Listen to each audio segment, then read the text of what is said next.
Ninong,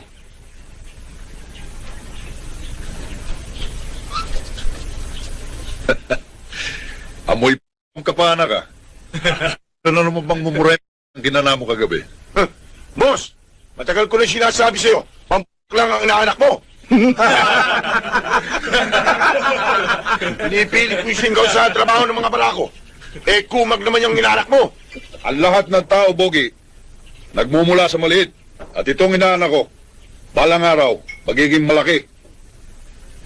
Mas malaki sa'yo.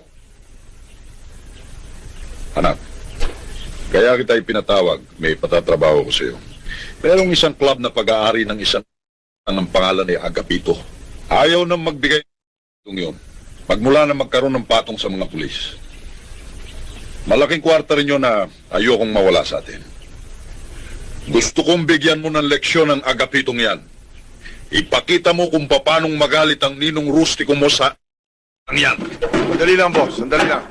Hindi yata tama yan.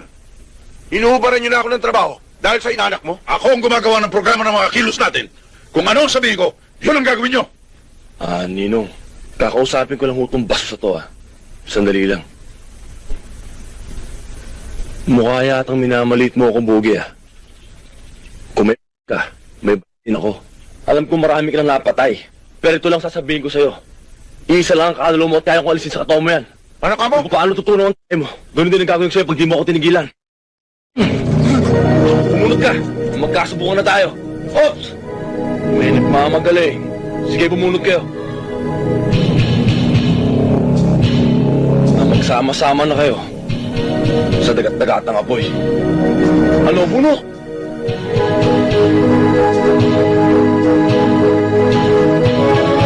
Ninong, yung pinagagawa mo sa akin, aayusin ko na. Sige, Ninong, aalis na ho kami.